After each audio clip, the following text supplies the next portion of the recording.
وداعيا إلى الله بإذنه وسراجا منيرا أما بعد فقد قال الله تعالى في كلامه المجيد وفرقانه الحميد أعوذ بالله من الشيطان الرجيم بسم الله الرحمن الرحيم سبحان الذي أسرى بعبده ليلا من المسجد الحرام إلى المسجد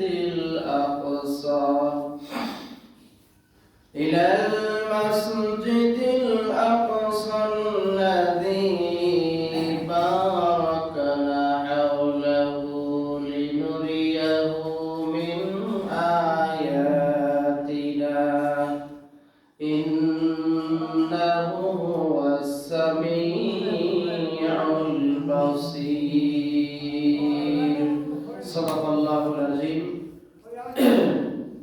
সম্মানিত মুসলিমবৃন্দ, আল্লাহ তাআলার কাছে শুকরিয়া আদায় করছি যে আল্লাহ রাব্বুল আলামিন আমাদেরকে আজকে রজব মাসের শেষ জুমা তথা আজকে 30শে রজব, পাশাপাশি মাঘ মাসের আজকে 17 তারিখ, 31শে জানুয়ারি, সর্বোপরি আল্লাহ রাব্বুল আলামিন আমাদেরকে জুমার দিনে দুনিয়াবি ঝামেলাগুলো থেকে মুক্ত করে আল্লাহ তাআলার হুকুম জুমার নামাজ আদায় করার জন্য আমাদেরকে তার আসমানের নিচে এবং জমিনের উপর সবচেয়ে পবিত্র জায়গা মসজিদ, এই মসজিদে আল্লাহ তাআলা আমাদেরকে আসার মতো তৌফিক দান করেছেন।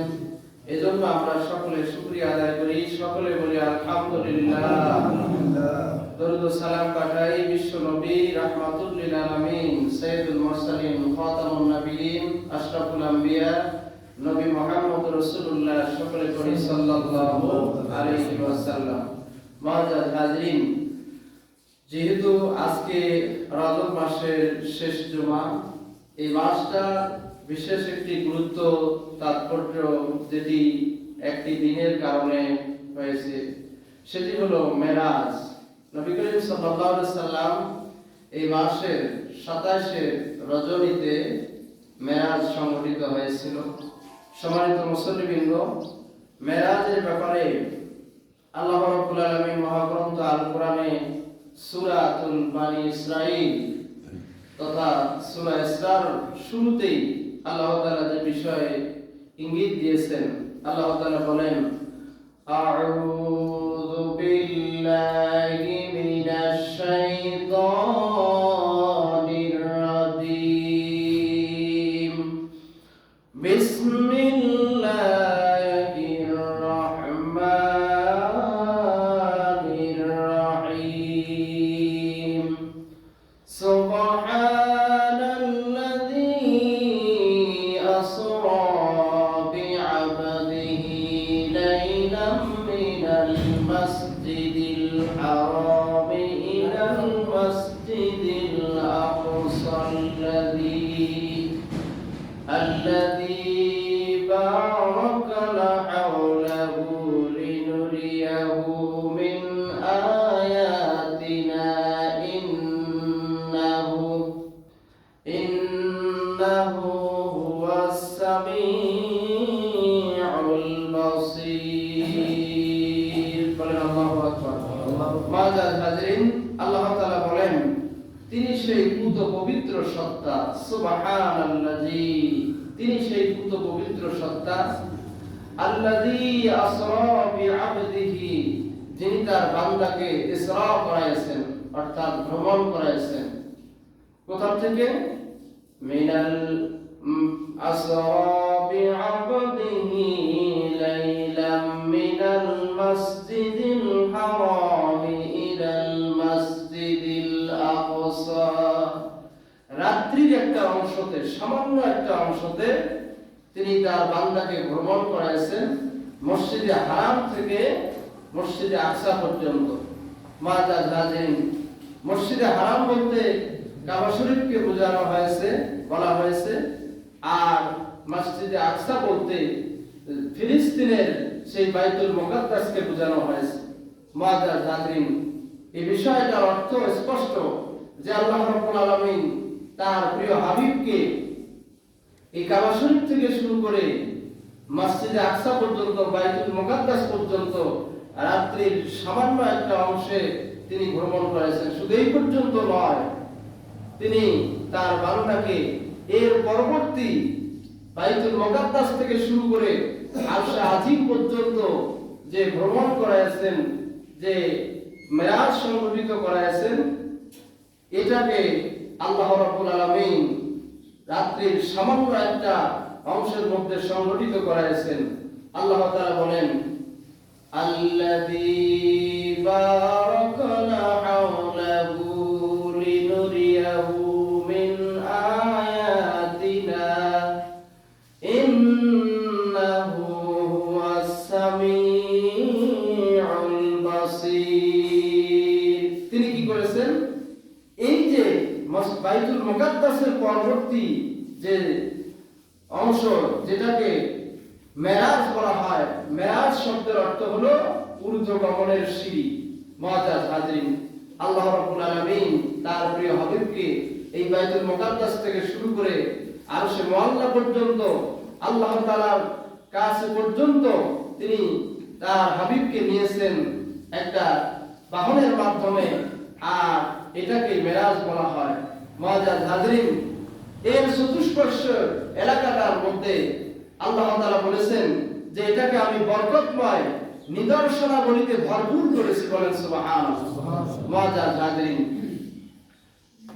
হাজিরিন, আল্লাহ রাব্বুল আলামিন এই আয়াতের মাধ্যমে রাসূল সাল্লাল্লাহু আলাইহি সাল্লামের যে ইসরা তথা মেরাজ, এই মেরাজের বিষয়ে যে আলোচনা করেছেন হাদিস শরীফের মধ্যে পাওয়া যায়। নবী করিম সাল্লাল্লাহু আলাইহি সাল্লাম কাবা শরীফের হাতিমের মধ্যে শুয়ে আছেন, এমন সময় জিবরাইল আলাইহিস সালাম আরো কিছু ফেরেশতাকে সাথে নিয়ে আসলেন এবং নবী করিম সাল্লাল্লাহু আলাইহি সাল্লামকে সেখান থেকে তুললেন। তোলার পরে তার সর্বপ্রথম তার বক্ষ চাক করলেন, অর্থাৎ বক্ষটা বিদীর্ণ করলেন। সম্মানিত হাজিরিন, এই যে আজকের জামানায় ওপেন হার্ট সার্জারি যেটাকে বলা হয়, এই ওপেন হার্ট সার্জারি কোথা থেকে আসলো? মুআজ্জাজ হাজিরিন, কথা বলতে গেলে অনেক লম্বা কথা, কিন্তু আজকের বিজ্ঞানীরা এই মেরাজ থেকে শিক্ষা নিয়ে অনেক কিছু আবিষ্কার করতেছে, অনেক কিছু তারা বের করতেছেন।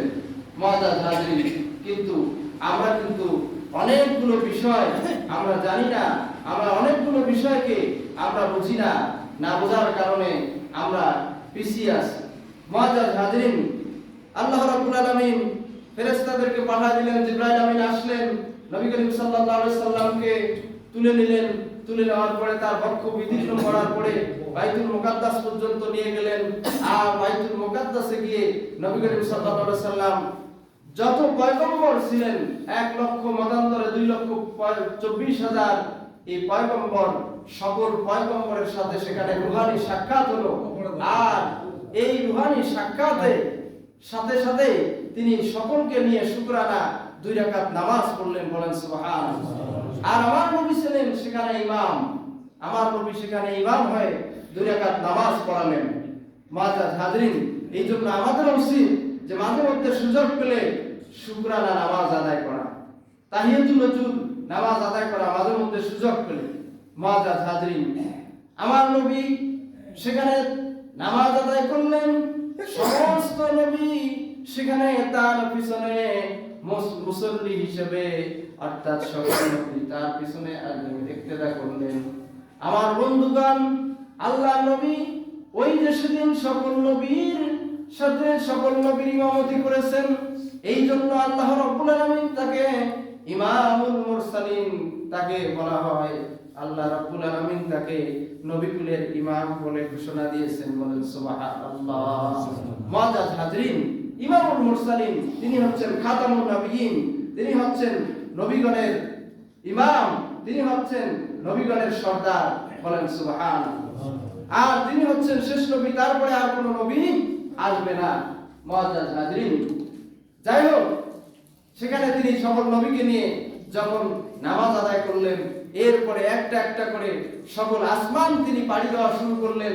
প্রথম আসমানে হযরত আদম আলাইহিস সালামের সাথে সাক্ষাৎ হলো, এরপরে ইদ্রিস আলাইহিস সালাম, হারুন আলাইহিস সালাম, মুসা আলাইহিস সালাম, সর্বশেষ সপ্তম আসমানে গিয়ে হযরত ইব্রাহিম আলাইহিস সালামের সাথে তার সাক্ষাৎ হলো।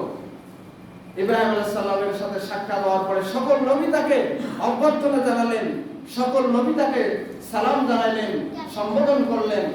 আর তিনি সর্বশেষ আসমান থেকে যখন এবার সিদরাতুল মুনতাহায় যখন পৌঁছলেন, সিদরাতুল মুনতাহার পরে এবার জিবরাইল বললেন যে আর এর পরে আর আমার যাওয়ার মতো কোনো সাধ্য নেই। মুআজ্জাজ হাজরিন, প্রথমে তিনি গেছেন বুরাক, তারপরে তিনি রফরফে, এরপরে জিবরাইল আমিন যখন বললেন যে এখান থেকে আর আমার যাওয়ার কোনো সাধ্য নাই, মুআজ্জাজ হাজরিন, তখন তিনি রফরফ নামক জন্তুতে আরোহণ করে আরশে মুআল্লা পর্যন্ত আল্লাহর কাছে যখন পৌঁছে গেলেন, আল্লাহর কাছে যখন পৌঁছে গেলেন, তখন আল্লাহ রাব্বুল আলামিন তখন তাকে বললেন যে আমার প্যারা হাবিব, তুমি তো আমার কাছে এসেছো, আজকে আমার জন্য তুমি মেহমান হিসেবে এসেছো, তো তুমি আজকে আমার জন্য কি নিয়ে এসেছো? মুআজ্জাজ হাজরিন, আল্লাহ রাব্বুল আলামিন হলেন মেজবান, আমার নবী ছিলেন সেদিন মেহমান। আমার নবী সেদিন মেহমান হিসেবে যখন আল্লাহ রাব্বুল আলামিন যখন তাকে জিজ্ঞেস করলেন যে তুমি আমার কাছে কি নিয়ে এসেছো, তখন আমার নবী তখন বললেন আশহাদু আল্লা আত-তাহিয়াতু লিল্লাহি ওয়াস-সালাওয়াতু ওয়াত-তাইয়্যিবাত আসসালামু আলাইকা আইয়ুহান নবী ওয়া রাহমাতুল্লাহি ওয়া বারাকাতুহু আসসালামু আলাইনা ওয়া আলা ইবাদিল্লাহিস সালিহিন আশহাদু আল্লা ইলাহা ইল্লাল্লাহু ওয়া আশহাদু আন্না মুহাম্মাদান আবদুহু ওয়া রাসূলুহু। এটার কয়েকটা পর্ব আছে। নবী করিম সাল্লাল্লাহু আলাইহি সাল্লাম বলেছেন, তার সাথে ফেরেশতাগণও সাক্ষী দিয়েছেন।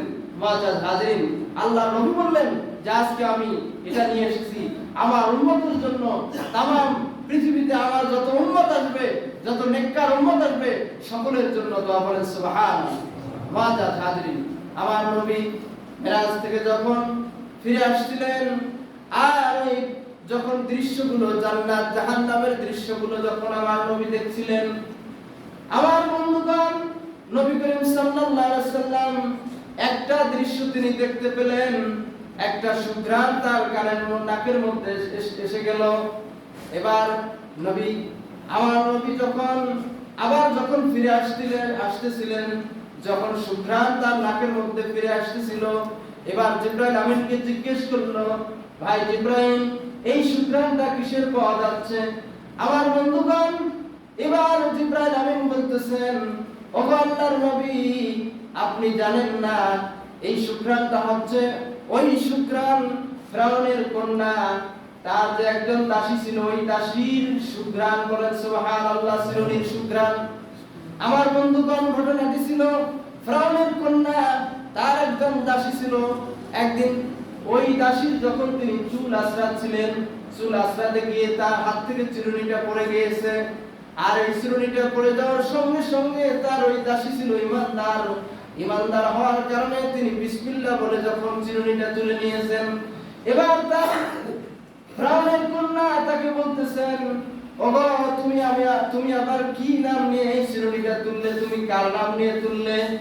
আমার বন্ধুগণ, এবার ফিরআউনের কন্যা বলতেছেন, এবার ওই দাসী বলতেছেন, এই নামটা হচ্ছে তার নাম, যিনি হচ্ছেন তোমার এবং তোমার বাবার, আমার সকলের সৃষ্টিকর্তা, তার নাম নিয়ে আমি তুললাম। আমার বন্ধুগণ, এই কথা যখন বললেন, বলার সঙ্গে সঙ্গে ওই দাসীকে তখন ফিরআউনের কন্যা বললেন, আমার বাবাই তো হচ্ছেন সবথেকে বড় রব, তুমি আবার কার নাম নিয়ে এটা উঠাচ্ছ? মুআজ্জাজ হাজরিন, এই কথা বলার পরে এবার তার দাসী বলতেছেন যে না, তোমার রব, আমার রব, তোমার বাবার রব একজন আছেন, তিনি হচ্ছেন সৃষ্টিকর্তা, তিনি হচ্ছেন আমার আল্লাহ, বলেন সুবহানাল্লাহ। এই কথা বলার পরে তার কন্যা তার বাবার কানে যখন এই কথা দিলেন, এবার ফেরাউন বলতেছেন, তুমি যদি আমাকে রব মানে না নিয়ে তুমি যদি আবার অন্য কাউকে খোদা মনে নাও, তাহলে আমি তোমাকে জ্বলন্ত অগ্নিকুণ্ডে ফেলাই দেব। মুআজ্জাজ হাজিরিন, ঠিকঠাক কথা অনুযায়ী এবার ফেরাউনের ওই কন্যার দাসী বলল যে না, আমি যে খোদার উপর, যে আল্লাহর উপর ঈমান এনেছি, এখান থেকে আমি একটুও সরে আসতে পারবো না। মুআজ্জাজ হাজিরিন, এবার ফেরাউন জ্বলন্ত আগুনের ব্যবস্থা করলেন এবং সে আগুনে তাকে ফেলাই দিলেন। এমনই এক পর্যায়ে তার একটা কোলের সন্তান ছিল, এই কোলের সন্তানটাকে যখন আগুনে ফেলাই দিচ্ছিলেন, আর ওই দাসী তখন আফসোস হচ্ছিল যে আরে আমার কোলের সন্তানটাকে আগুনে ফেলে দেওয়া হচ্ছে। যখন এই ধরনের তার মায়াবী নজরে যখন তিনি তার সন্তানের দিকে যখন তাকাচ্ছিলেন, তার সন্তান তখন তার ওই ছোট্ট সন্তানের জবান আল্লাহ তাআলা খুলে দিয়েছেন যে, ওগো মা, তোমার কোনো চিন্তার কোনো কারণ নাই, আমাকে ফেরাউন আগুনের মধ্যে ফেলাই দিচ্ছে, কিন্তু আসলে এটা সামান্যতম আমার জন্য কোনো কষ্ট নয়, এটা দুনিয়াতে সামান্য একটু কষ্টের বিনিময় তোমার আমার জন্য রয়েছে জান্নাত। বলেন সুবহানাল্লাহ। মুআজ্জাজ হাজিরিন, তাহলে ফেরাউনের কন্যার দাসী এবং তার সন্তানের যে ঈমান ছিল, সেই ঈমান, এই মেরাজ থেকে আমাদের শিক্ষা হলো যে আজকে আমাদের ঈমানকে নবায়ন করতে হবে, আমাদের ঈমানকে মজবুত করতে হবে। আমরা মেরাজের আলোচনা শুনি, কিন্তু মেরাজের যাওয়া আসার যে ঘটনা, এই যাওয়া আসার ঘটনার মধ্যেই আমরা সীমাবদ্ধ থাকি, কিন্তু সেখান থেকে আমাদের কি শিক্ষা, আমাদের কি নেওয়া দরকার, সেটা আমরা অনেক সময় আমরা নেই না। মুআজ্জাজ হাজিরিন, আসুন আল্লাহ তাআলা আমাদেরকে মেরাজ থেকে শিক্ষা নিয়ে আমাদের ঈমানকে মজবুত করার মতো তৌফিক দান করুন। সকলে বলেন আমিন। আমার তৌফিক ইল্লা বিল্লাহ। যারা সুন্নাত পড়ে নাই তারা সুন্নাত পড়ে নিন।